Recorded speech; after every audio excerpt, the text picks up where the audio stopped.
Hello, Bugs. Welcome to today's Hearthstone video. We're coming at you with another top deck video. Now, there's going to actually be 7 decks in this one, which is probably a good sign that there's that many decks that have that high of a win rate to play through to Legend. And again, this is standard Hearthstone. I always try to find decks that have over 1,000 games and Diamond through Legend, because that's kind of where a big bulk of people, tend to be with decks that have consistency, right? So without further ado, we'll just hop into it with probably no surprise to anyone, if anything, just that it's this low on the list. We have our Mech Rogue with a 52.66% win rate. We've all probably seen this in action by now, but the idea is you just get out some cheap mechs, try to discount some other mechs. Goal really is probably the Mimeron here to get out these gadgets, and you just start magnetizing things on top of each other with things like this Inventomatic here, or getting out the spark bots, and it's just you kind of spiral out of control. The spider here, or the spark bots to give stealth, is super powerful, especially if you have a forged lab constructor in order to put it on there. And then you copy it. I should probably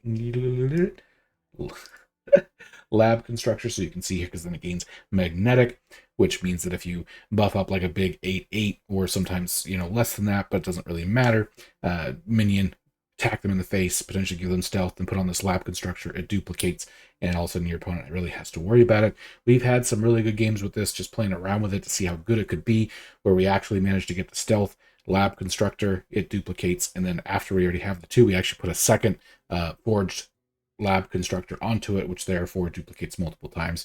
And unless your opponent can keep your board completely clean, completely squeaky clean, it's going to move that back, you just spiral out of control. Now, of course, it's a deck that if they can keep your board clean, it doesn't have great comeback potential, but it's just a quick, fast deck to try to climb with to Legend.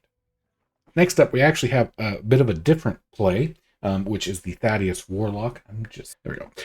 We have the Thaddeus Warlock with a 53.5% win rate. So as you can see, all of our decks here are going to have a decent win rate, like more than 50%, in some cases higher than 55%, which is quite big.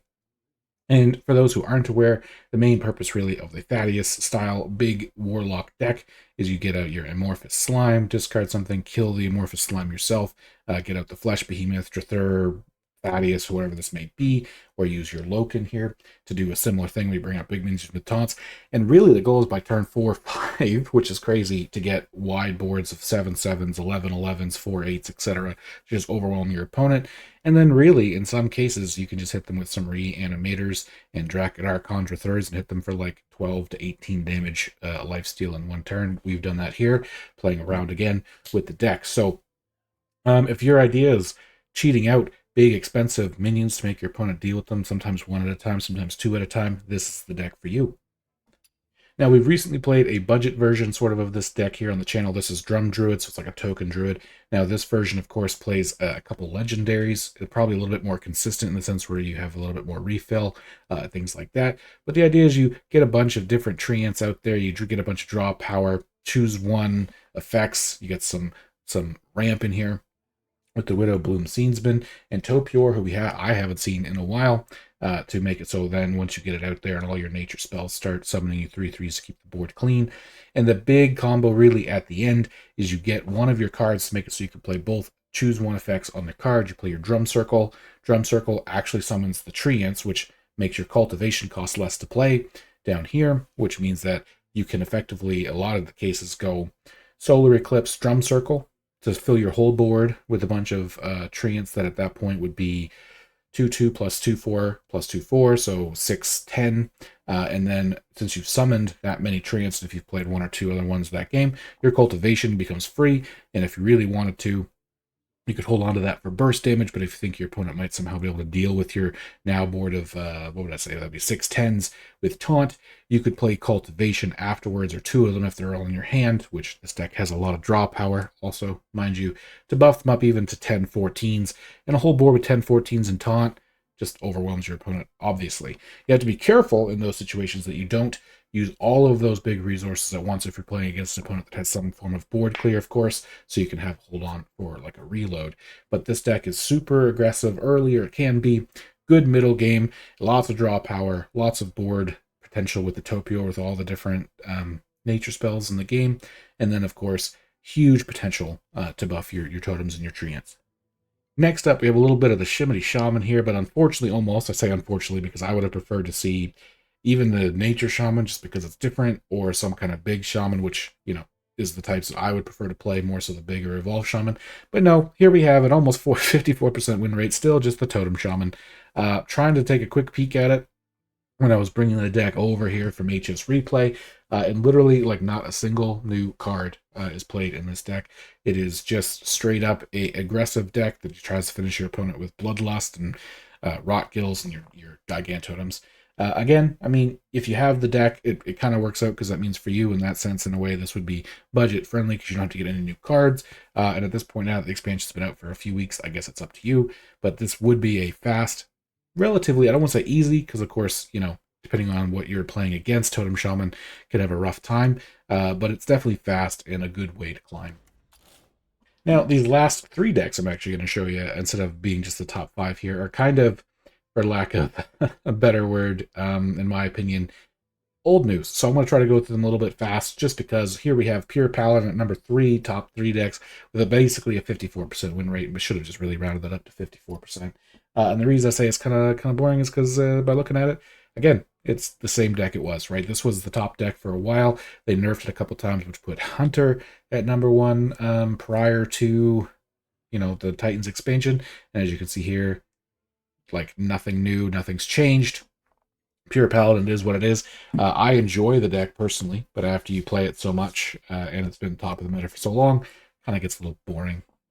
So, number 2 here, we actually have the Secret Hunter with a 55.15% win rate. So I will say this, to me, I mean, as much as it is Hunter being one of the top decks in the game, at least this is slightly different. Seeing a ton of secrets and things that pop the secrets go off, making your Star Strong bow better to be aggressive and basically do a lot of your damage with the Titan and your bow is at least a different way to play Hunter. And because of that, if I do play Hunter shortly, because I haven't played it in a while on the channel, it's probably going to be this deck. It's at least different. Don't like seeing Hunter around all over the place, which we'll see here in a second, is still kind of a problem in my opinion. I hope that maybe the patch that comes out in the next few weeks does something about that. But we'll have to wait and see. This deck, like I said, it's just it pumps out a bunch of secrets. You use secrets to control the board. You use some of your wild spirits, of course, for your minions, Ancient Krakenbane, and the Star Strong Bow effectively hits your opponent in the face here. Like, you could, if you have 2 of these, it's 10 damage. That's 12 damage. You got your hero power. You got your secrets that will just do some damage over time, etc., etc. And overall, it kind of actually seems like a fun deck. So as much as, again, I don't want to see Hunter, I may give this one a try. The number 1 deck still, probably no surprise to anybody here, is with a 57.5 basically percent win rate. We have the Hound Hunter. Not much I can say about it. There's a few new cards in here with Titans, always a bigger Jormungandr. Again, I don't want to spend too much time on this because we've seen it. This one doesn't even play the Titan in the new deck here. It just kind of plays its things, and that's all I'm gonna. Oh, it does play the Titan. I apologize. I didn't think people did, but either way, it's just, again, I'm going to put that back down now that I showed the bottom. These deck lists will all be in the description down below if you are interested. Great deck. So again, this is by far the best if you have the stuff. It's an expensive deck to build, but it is really powerful, consistent through early, middle, and late game, which is why it's so powerful. And it's just, honestly, it is really good. I just get tired of seeing Hunter, and I guess technically Paladin seems like ever since I started making Hearthstone videos about a year and a half ago, have literally just sort of fought for that top position, other than maybe a little bit there when Death Knight was, you know.